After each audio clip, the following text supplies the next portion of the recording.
Yang jawab salam saya doain biar panjang umur, yang jawab salam biar banyak rezeki. Bismillahirrahmanirrahim. Alhamdulillahilladzi ja'ala ramadhana li sairi syuhuri sayyida. Allahumma salli wa sallim ala sayyidina wa habibina wa syafi'ina wa qurrati a'yunina wa maulana Muhammadin alladzi ja'ana bil bayyinati wal huda wa ala alihi wa sahbihi ila yaubil jaza amma ba'du. Faqad qala Allah ta'ala fil Qur'anil Karim, a'udzu billahi minasy syaithanir rajim, bismillahirrahmanirrahim. Wa wasaynal insana biwalidayhi hamalathu ummuhu wahnan ala wahni wa fisaluhu fi amaini anishkur li wa liwalidayhi ilayyal masir. Shadaqallahul aliyyul azim. Jamaah sekalian yang mulia dan dimuliakan Allah Subhanahu wa taala. Alhamdulillah, puji syukur kita panjatkan kepada Allah taala. Malam hari ini kita telah melaksanakan kewajiban kita sholat isya dengan berjamaah dan sholat sunat tarawih juga dengan berjamaah. Semoga amaliyah ibadah kita diterima oleh Allah Subhanahu wa taala. Dan malam hari ini saya bisa silaturahim di malam yang ke-13 atau 15? Kayaknya pada keder semua. 10 ya, insyaallah malam ke-10 mudah-mudahan kita senantiasa diberikan kekuatan lahir dan batin agar puasa kita lulus dan mulus 1 bulan full, dan juga tarawih kita mudah-mudahan lulus 1 bulan full. Amin ya Allah ya Rabbal alamin. Bapak Ibu yang berbahagia, tema saya dari panitia membangun keluarga dengan takwa dari panitia. Tapi panitia barusan ada yang bisik-bisik juga ke saya, kenapa nggak diganti dengan membangun keluarga dengan poligami, begitu katanya. Ya beneran, saya nggak bohong ini. Ya jangan itu, ya itu bahaya. Ya, fa in khiftum ala ta'dilu fawahidah. Jika kata Allah kalian tidak bisa berbuat adil, 1 saja cukup. Ya, Pak Haji Samsuri ya, 1 aja cukup ya.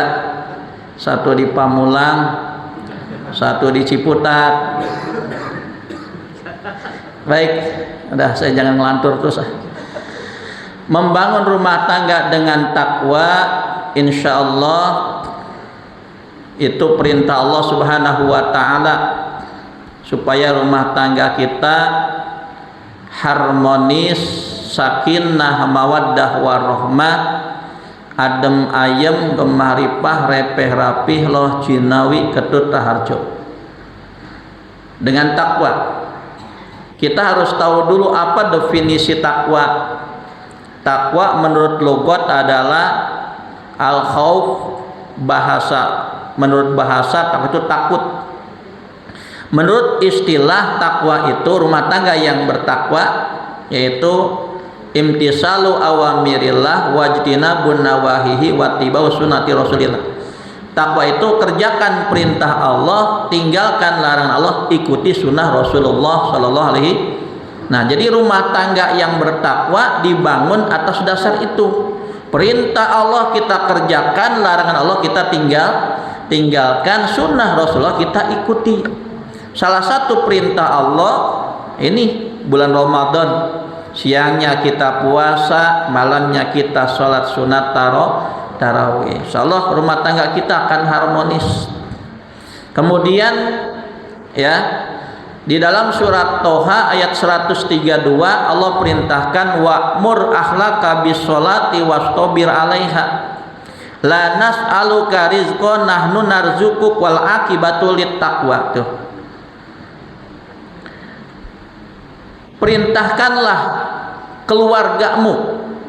Ini perintah ini berarti kepada kepala keluarga, yaitu seorang suami laki-laki. Karena ar-rijalu qawwamuna 'alan nisa, laki-laki jadi pemimpin bagi perempuan dalam hal rumah tangga. Ada yang mentafsirkan ke situ, tapi dalam hal pemerintahan atau umum ya silakan saja. Itu masing-masing pentafsiran. Nah, ketika Allah perintahkan kepada seorang laki-laki sebagai pemimpin rumah tangga untuk menyuruh keluarganya bisolat, untuk melakukan sholat, wastabir 'alaiha, dan sabarlah engkau dalam menyuruh sholat. Istri kita perintahkan sholat kalau belum mau sholat. Jadi jangan sampai ada rumah tangga suaminya sholat, istrinya enggak sholat, kecuali lagi halangan. Suaminya puasa, istrinya enggak puasa. Ada enggak yang begitu? Jadi kalau bahasa saya di atas sana, kalau suaminya sholat, istrinya sholat, suaminya puasa, istrinya nggak puasa, yang satu cebok, yang satu kepet. Gitu kalau bahasa di saya. Ya jadi kipang kepak gitu ya. Itu nggak seimbang. Itu bahasa Belanda itu Pak Haji, kepak itu. Ya. Nah, kemudian wastabir, sabar engkau ketika menyuruh sholat. Anak kita suruh sholat, itu sabar ya, terus walaupun kadang mau kadang enggak, kadang mau kadang enggak, terus aja kita suruh sholat. Nah, kita yang menyuruh sholat, kitanya harus memberikan contoh yang baik. Nah, Jumat nak, kitanya udah rapi, pakai sarung, pakai koko, pakai peci, ya kalau bisa pakai sorban enggak juga enggak apa-apa. Anak nanti mengikuti. Ibu-ibu juga demikian, ketika menyuruh anaknya sholat, ibu-ibu sudah pakai mukena. Jangan anak kita suruh sholat, ibu-ibu lagi megang remote. Anak kita sholat, bapak-bapaknya lagi megang HP, masih pakai kolor. Nah, itu bapak nggak mau sholat. Kita ajak anak kita hari Jumat ke masjid, dia akan teringat selalu. Ya. Makanya lagu yang pada hari Minggu itu harusnya diganti. Kalau kita pada hari Minggu ku turut ayah ke kota, ganti. Ya, kalau malam anak nggak bisa tidur, jangan dikasih lagu itu, nanti malah nggak bisa tidur. Mikirin pengen cepet-cepet hari Minggu, pengen buru-buru diajak ayah ke kota. Ganti hari Jumat. Pada hari Jumat ku ikut ayah ke masjid, pakai sendal jepit, ku duduk samping Pak Khotib, ku mendengarkan Pak Khotib yang sedang berkhutbah, mengajarkan orang agar baik sholatnya. Hei, la ilaha illallah. Bagus nggak? Bagus. Daripada hari Minggu.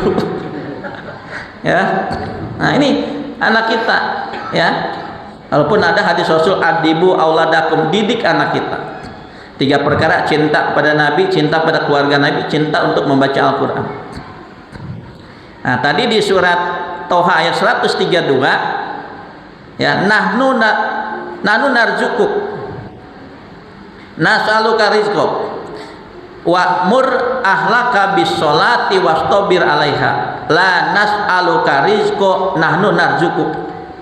Aku tidak meminta rezeki kepada engkau, tapi aku yang memberikan rezeki kepadamu. Apa Allah kaitkan ini perintah sholat dengan rezeki? Ada kaitannya, Pak. Orang yang rajin sholat, yang bertakwa kepada Allah Subhanahu wa Ta'ala, insya Allah diberikan kemudahan oleh Allah Subhanahu wa Ta'ala segala urusannya, lebih-lebih dalam hal rezekinya. Amin ya Rabbal Alamin. Itu di surat lainnya Allah katakan, wa may yattaqillaha yaj'al lahu makhraja. Tadi rumah tangga dibangun dengan takwa. Siapa yang bertakwa kepada Allah, Allah akan berikan jalan keluar oleh Allah. Wa yarzuqhu min haitsu la yahtasib. akan dikasih rezeki oleh Allah dari arah-arah yang enggak disangka-sangka. Kemudian di surat, bagaimana kalau kita meniru mencontoh para nabi-nabi terdahulu, orang-orang soleh terdahulu? Ya, itu mereka seperti Nabi Yakub. Ya, Nabi Yakub di surat Al-Baqarah 133. Ketika Nabi Yakub mengajak atau akan mendekati kepada ajalnya, beliau berkata, "Ya bunayya, ma ta'buduna min ba'di?" Wahai anakku, apa yang kau sembah sesudah meninggalnya aku? Maka anak keturunan Nabi Yakub, Nabi Yakub ini di atasnya Nabi Ishak, Nabi Ibrahim, gitu ya. Nabi Yakub berkata, wahai anak-anakku, anaknya Nabi Yusuf, Bunyamin yang satu saudara, satu ibu. Kemudian yang beda saudara ada 11. Ya, mereka berkata, na'budu ilahaka wa ilaha abaika Ibrahima wa Ismail wa Ishaqo wa Yaqub wa Ishaqo wa nahnu lahu muslimun. Mereka semua orang muslim. Ayah, kami akan menyembah Tuhan yang ayah sembah dan Tuhan yang orang tua ayah sembah, yaitu Nabi Ibrahim, Nabi Ismail dan Nabi Ishaq. Wa nahnu lahu muslimun, dan kami kepada Allah orang muslim, orang yang pasrah. Itu umat orang-orang terdahulu. Mereka mengutamakan tauhid, menanamkan akidah dalam hati putra-putri mereka. Ketika akidah mereka sudah kuat, mereka tidak mudah goyah dalam menjalani kehidupan di alam dunia ini. Itu yang pertama. Kemudian dalam hadis Rasulullah sallallahu alaihi wasallam, kalau kita bisa membangun rumah tangga dengan takwa, insya Allah hidup di alam dunia ini, bahkan di akhirat nanti, kita pun akan mendapatkan kebahagiaan dari Allah Subhanahu wa Ta'ala. Karena Rasulullah bersabda, hadis riwayat Imam Ad-Dailami, arba'un min sa'adatil mar'i. Ada 4 perkara bagian daripada kebahagiaan seseorang. Pertama, antakuna zaujatu solihatan. Dia punya istri yang solihah, itu tanda orang bahagia. Nah, istri yang solihah tentunya dibangun rumah tangganya dengan takwa. Istri yang solihah, taat, penurut, hormat kepada suami, karena suami pengganti daripada orang tua. Bu, dengar enggak? Kedengaran ya? Iya. Bahkan Rasulullah bersabda, ya, sami'tu lailatan usriya bi anil haqqi yaqulu. Aku pernah mendengar di saat malam di Isra dan dimi'rajkan aku anil haqqi, dari Allah yang maha hak. Allah berfirman kepadaku, ini hadis qudsi, ya Muhammad mur ummataka an ayukrimu salasatan. Muhammad, perintahkanlah umatmu untuk memuliakan 3 golongan, al-walid wal alima wa hamil al-Quran. Pertama, orang tua. Orang tua disuruh dimuliakan oleh Allah kepada kita umat Nabi Muhammad, karena dengan orang tua kita bisa ada seperti ini, kita bisa sukses seperti ini. Itu yang harus kita tanamkan kepada putra putri anak-anak kita. Ya, di surat Luqman tadi ayat 14, wawasaynal insana biwalidayhi hamalathu ummuhu wahnan ala wahni wa fisal, dan seterusnya. Aku wasiatkan kepada manusia agar dia berbuat baik kepada kedua orang tuanya, lebih-lebih ibunya yang sudah mengandungnya, wahnan ala wahnin, kepayahan di atas kepayahan. Kalau bapak-bapak nggak ngerasain bagaimana penderitaan seorang wanita, seorang istri, seorang perempuan ketika dia mengandung anaknya, wahnan ala wahni, kepayahan di atas kepayahan. Lebih-lebih ketika sang jabang bayi di dalam kandungan itu sedang besar-besar 9 bulan. Begitu kelahir keluar ditimbang 4 kilo bayinya. Coba bapak-bapak besok cari batu yang beratnya 4 kilo, ikat di perut, bawa-bawa kemana pun bapak-bapak pergi. Ngantor bawa batu, jangan dilepas. Mandi batu bawa yang 4 kilo. Tidur bawa batu. Ya, sholat bawa batu. Ribet nggak kira-kira? Ribet Pak. Itu bagaimana seorang ibu ketika mengandung, sedang berat-beratnya 9 bulan. Tidur terlentang seperti ada yang ngindihi. Tidur tengkurap jomplang kayak perahu. Tidur miring ngeganjel. Nongkrong ngeganjel. Itu belum mualnya. Belum mualnya. Ada yang memang seorang perempuan ketika mengandung, anak saya yang pertama kedua tuh 3 bulan 4 bulan mualnya berhenti. Istri saya. Tapi anak yang terakhir yang bungsu tuh yang kecil sampai 9 bulan itu selalu mual. Uwe ketemu uwe, dikit-dikit uwe. Mual terus. Saya bawa makanan, ini makanan, uwe. Ya, bawa pisang, uwe. Lihat muka saya, uwe. Saya kasih duit. Enggak uwe duit. Ya, duit men enggak uwe. Ya. Wa fisaluhu fi amain. Ibu kita mengandung kepayahan di atas kepayahan, kemudian menyusuinya selama 2 tahun. Ya. Itu bagaimana darah daging kita dari ibu kita sedot, kita hisap. Berapa liter itu dari, ya, itu yang minimal 2 tahun. Kalau ingin cerdas anaknya. 2 tahun itu kalau bayinya perempuan. Kalau bayinya laki-laki berapa tahun? Saya, ini pengalaman saya 7 tahun masih menyusu. Karena saya ingat pulang sekolah SD di Tabana sana tuh yang ada mall, ya, Serua situ pinggir jalan. Pulang, ada ibu saya lagi pada ngobrol, ya, manggilnya emak. Saya juga udah lari, mak, nenen, ya, itu. Nah dari situ diejek, dikatain, baru saya berhenti. Ya. Tuh, berapa liter, ya, susu kalau kita bayar. Nah itu makanya ini kita tanamkan, ya, anak-anak kita. Tetapi ketika kita ingin anak kita berbakti baik sama kita harus baik dulu sama orang tua. Ya, kata Rasul, biru auladakum tabarakum abnaakum. Berbuat baiklah kalian kepada kedua orang tua kalian, maka akan berbuat baik kepada kalian anak-anak kalian. Ini rumah tangga. Dasari pondasi dengan takwa, rajin ibadah. Kemudian kita kenalkan anak-anak kita syariat ajaran Islam, ajak ke masjid. Ya, kita didik dia, kita ajak sahur, makan sahur, puasa dan sebagainya. Sholat, walaupun dia sholatnya masih bercanda, biarin aja.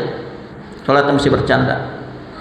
Ya, karena dalam rumah tangga selain itu, ya, ada rumah tangga yang harmonis itu ditopang oleh ta'afi, saling memaklumi. Nah, ini rumah tangga yang harmonis, rumah tangga yang bahagia. Ta'afi ini saling memaklumi kekurangan masing-masing, kelebihan masing-masing. Mungkin dulu waktu pacaran nggak kelihatan cerewetnya istri kita, tapi begitu udah jadi cerewetnya minta ampun. Nah itu ada.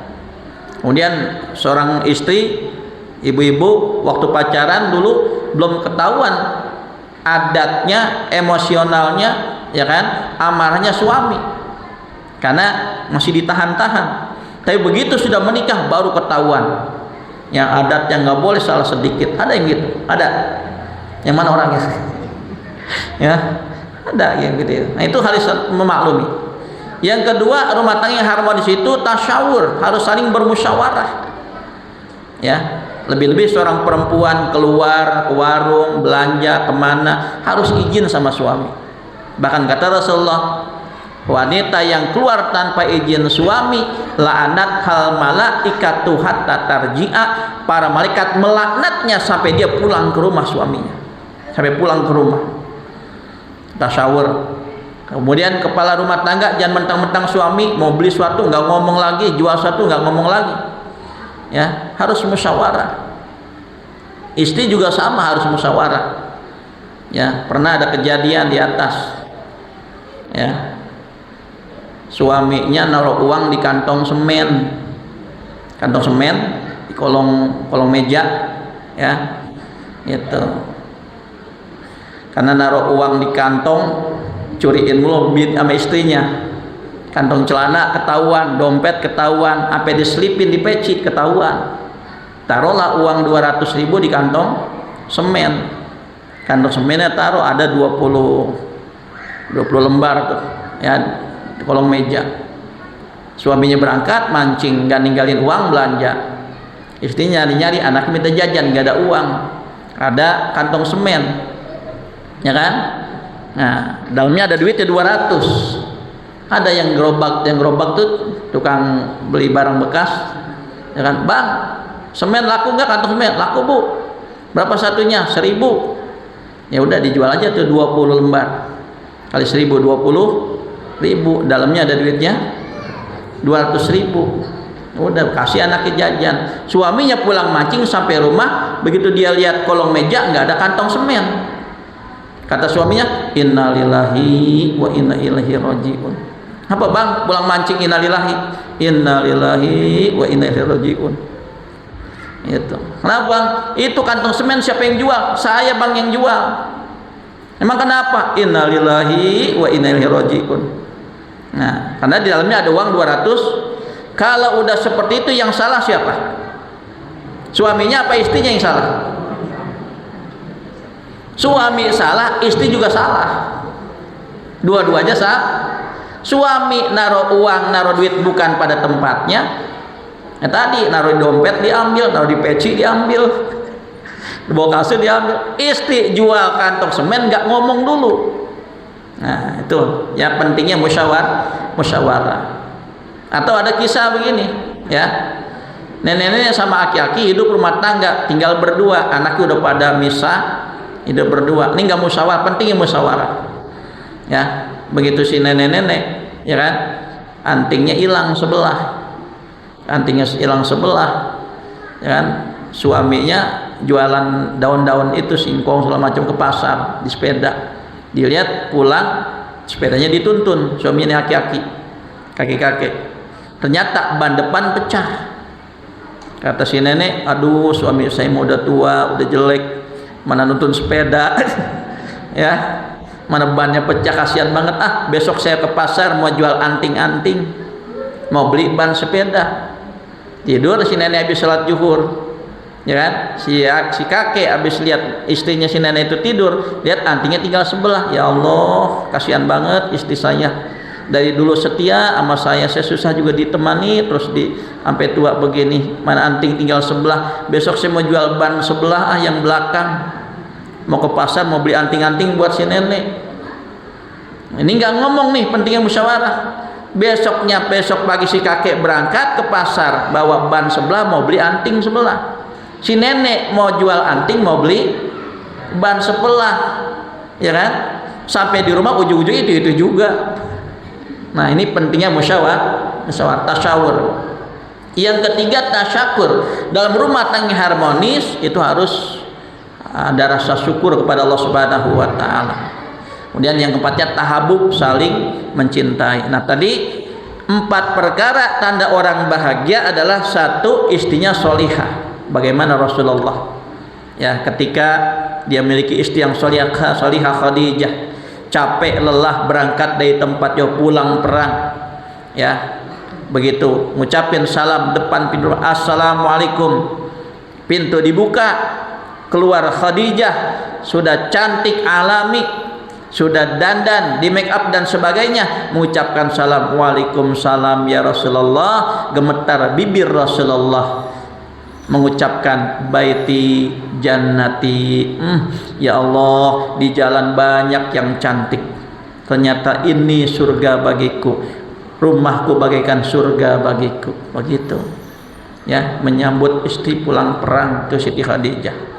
Jangan sampai seorang istri begini, suami capek lelah pulang kerja, pulang dari kantor, begitu mengucapkan salam, assalamualaikum, waalaikumsalam, pintu dibuka, suami mental lagi ke belakang, baca ayat kursi, innalillahi wa inna ilaihi rajiun. Ya Allah, suara saya ada penampakan, mak lampir keluar, ya, anak bangun tidur rambut aut-autan. Nah ini istri yang soleh. Yang kedua, orang yang bahagia, wa auladuhu abroron, anaknya baik-baik. Yang ketiganya, wa hullatu solihin, rumah tangga yang harmonis, yang bahagia adalah temannya, sahabatnya orang-orang soleh. Nah, kita harus mau nyampur ke masjid. Ini masjid ini sebagai ya rumah kedua kita setelah rumah yang pertama yang kita miliki. Ya, kita harus banyak berdiam i'tikaf di masjid. Dan yang keempatnya, warizquhu fi biladihi, rezekinya di kampung halaman sendiri, negerinya sendiri. Di rumah tangga yang sakinah, mawaddah warahmah, yang ditopang dengan ketakwaan kepada Allah, ya, hindari buruk sangka, suudzon, ya, apalagi udah sepuh-sepuh cemburu kurangin, ya bu, cemburu dikurangin, ya pak, cemburu dikurangi, ya, jangan gini, punya suami karena sangat cemburu sama suami hilang 1 jam, nggak ada 1 jam dicariin kemana-mana. Suami malah lagi asik buat nongkrong di kamar mandi, lagi enak banget, dia malah lagi ngeden. Nah itu, jangan sampai seperti itu, ya. Apalagi kalau suami udah tua, udah sepuh, gak usah dicemburuin. Lagian juga cabai-cabian nggak ada yang mau, ya, ya bu. Kalau ibu masih ada rasa cemburuan, penasaran suami ibu masih laku apa enggak sama cabai-cabean, penasaran, nanti besok-besok kalau pas hujan sedang deras-derasnya, petir geledek nyamber sedang banyak-banyaknya, tarik suami ibu, ajak ke lapangan sepak bola, taruh di tengah, ibu mundur, liatin kira-kira geledek masih mau nyamber enggak. Kalau geledek udah gak mau nyamber, berarti cabai-cabean juga bakal mau. Ya, banyak berdoa kepada Allah Subhanahu wa taala, sabar dalam menghadapi hidup, karena ujian hidup itu, ya, selama kita masih hidup, ujian hidup, para hidup selalu masih ada. Wasbir tajahad wa yan bigobratin a'rid anil malgoti hudda takaramu. Sabarlah kalian dalam menghadapi kehidupan dunia ini, karena dunia ini bukan tempat untuk senang-senang. Kalau kita mau senang bahagia, nanti di mana? Di akhirat pak. Ya, kalau kita mau senang nanti di akhir, dunia bukan tempat senang-senang, tempat susah payah, tempat musibah. Ya, kadang kita kumpulin harta kemarin habis tuh di Bekasi. Ya, sapi pada bergelimangan kerendam air. Kalau di surga sudah disiapkan gedung yang indah, kemudian makan yang serba lezat, minuman yang serba enak, baju yang baru-baru tinggal ngambil. Di mana ngambil pakaian nanti di surga? Ada yang tahu? Ngambil baju di surga, ngambil baju baru, ya, di pohon pak, ya, di pohon. Hadisnya kata Rasulullah, tuba syajaratun fil jannah. Tuba nama sebuah pohon di surga, masiratu mi'ati amin, besarnya tuh pohon tuba kalau kita kelilingi itu perjalanan 100 tahun baru sampai. Kira-kira kita jalan 100 tahun sampai kemana?